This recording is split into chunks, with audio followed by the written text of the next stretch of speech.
Since our last episode of the Don and John Show about photographic history, Don has become quite the pickleballer, and he let me try it out for the first time in his backyard.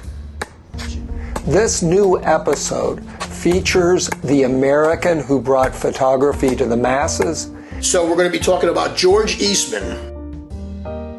And the brilliant French child who made the most of this extraordinary gift. This kid was named Jacques Henri Lartigue. A photographer I had never heard of. But once Don introduced him to me, I can't get enough of his work. But before we look at Lartigue in depth, Don, tell us a bit about George Eastman. Born in the mid-19th century, his father was an educated guy. He actually had a business school in Rochester, New York, because Rochester was a big industrial hub. He raised this kid to be smart. George Eastman starts working at a bank as a teller. He ends up having his own banks. He has travel agencies. How do you stay rich in the world of capitalism? You diversify. And he knew that right off the bat. He had dry goods businesses, but he was always an avid amateur photographer. He worked in the old system. Photography at that point was a beautiful process, but it was very cumbersome. It was called the wet plate. Literally, you had to bring your dark room with you to the scene. The wet process, does that mean there are wet chemicals on that piece of glass? Correct. And they have to stay wet during the exposure.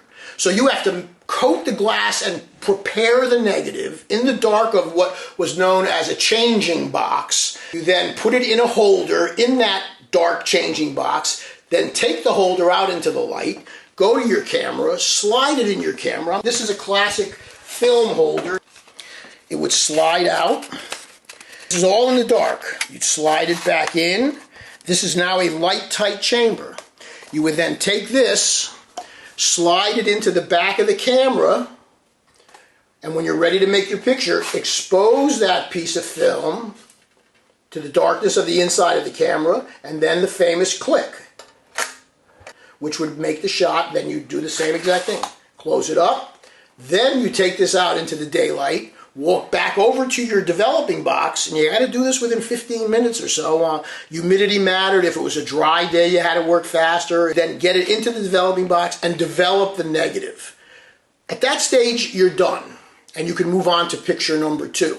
A professional photographer could do 15 or 20 pictures a day like that. That was the norm for 20 to 25 years, and the goal was to create dry plates. Dry plate meaning a prepared piece of film that can just be put into the camera at any time and used without having to go through all the rigmarole of the wet plate process.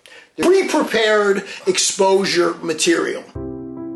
George Eastman didn't invent dry plates, but his first big triumph was to come up with a process to mass produce them. That was just a warm-up act for his biggest innovation, the Kodak camera.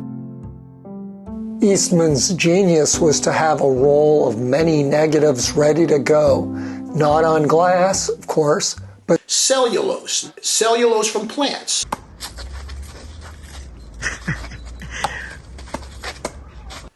You push the button, we do the rest. That was the Kodak slogan that really worked.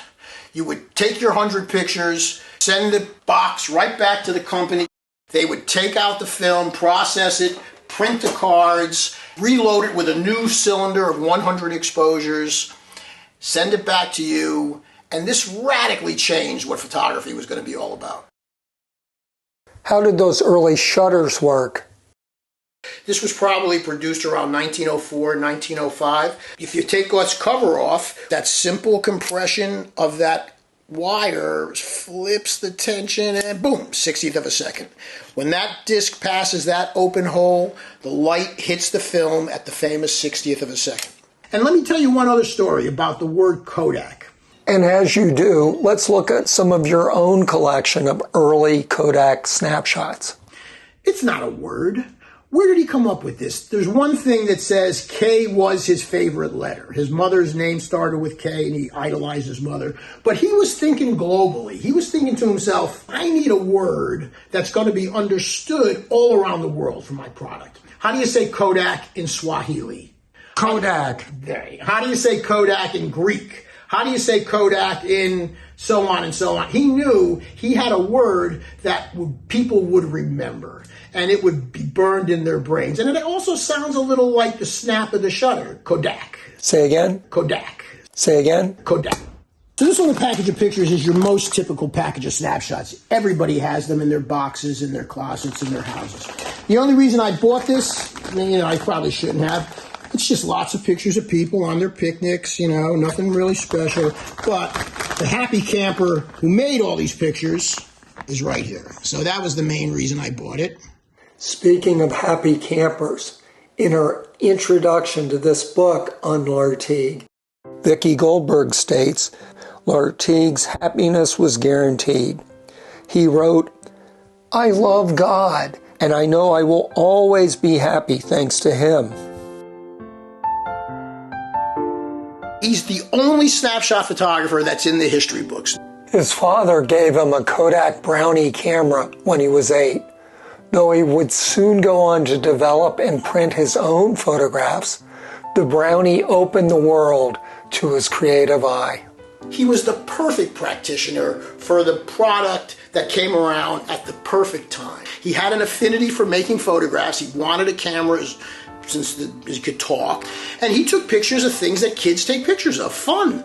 People jumping off walls, doing somersaults, chasing each other around the yard.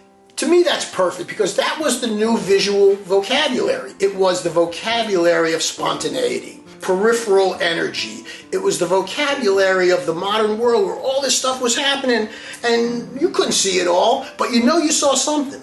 You sensed something. You felt something happening over there. This little kid would go make the shot.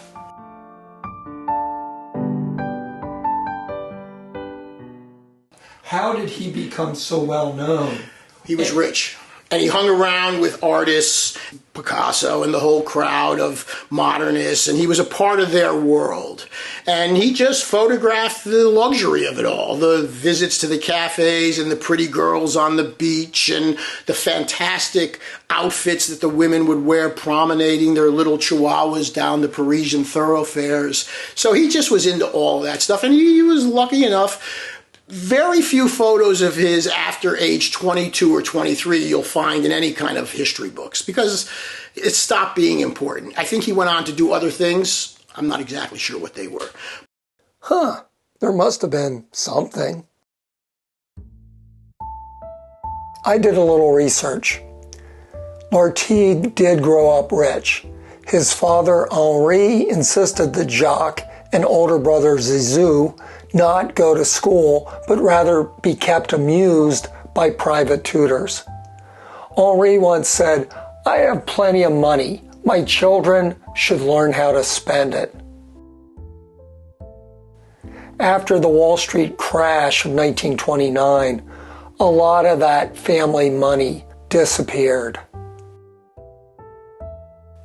Lartigue went on to study painting and to fall head over heels in love with a woman named Renee Pearl. His paintings were okay, but not, in my opinion, great. And I strongly disagree with Don about his later photographs. As a child, his photographs were occasionally strange, but generally upbeat. Here's one I love that he did at age 30. As an adult, Lartigue's vision in some ways became darker, more tinged with mystery and melancholy, space and narrative, stillness and frenzy.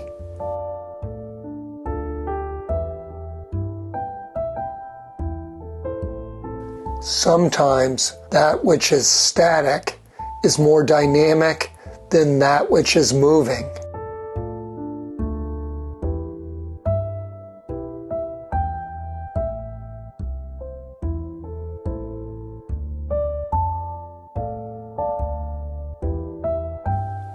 Often, his photos are about looking and being seen.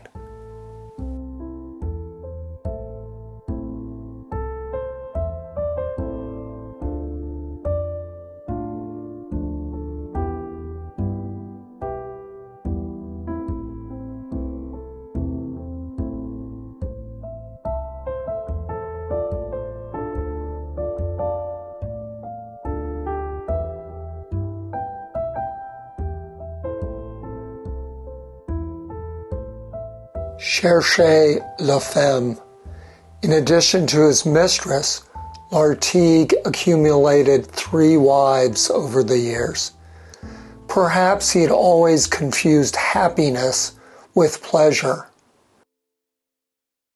Vicki Goldberg writes, Lartigue was increasingly troubled by his own detachment from life. Lartigue himself wrote, "My self-centeredness alarms me. There's a spectator in me who watches with no concerns for specific events, without knowing if what is happening is serious, sad, important, funny, or not. A breed of extraterrestrial who has come to Earth simply to enjoy the show."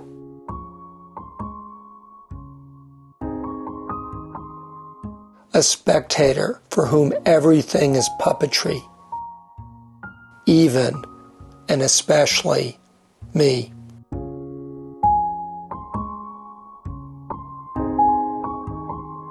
In 1963, at age 69, Lartigue was given a show of his early photographs by the Museum of Modern Art.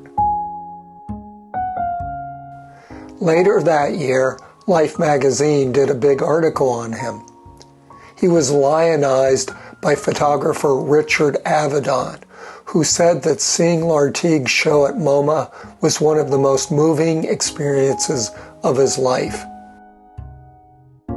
And arguably, Lartigue was the first fashion photographer.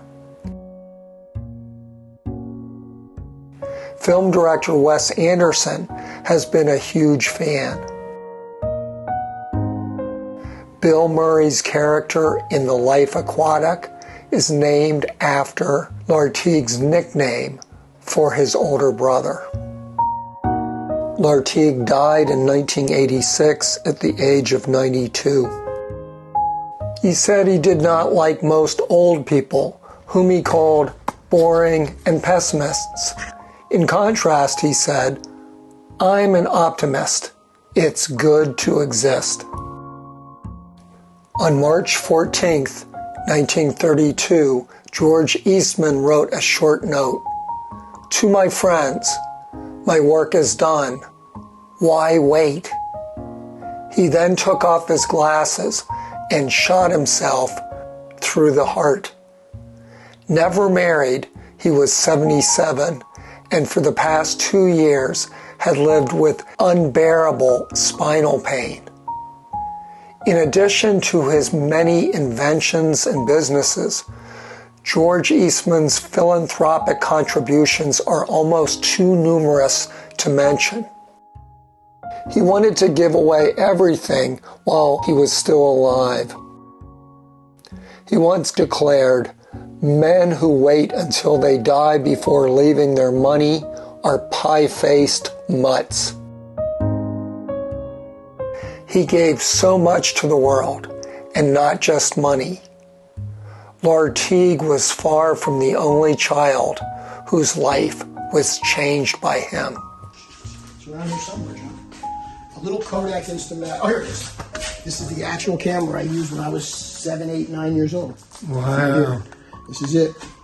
This little frame is how I started to learn how I can control my own world.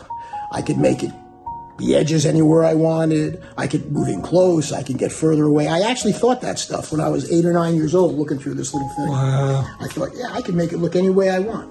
Like Lartigue, Don and I are incredibly grateful to George Eastman and all the inventors who have made our creative lives possible.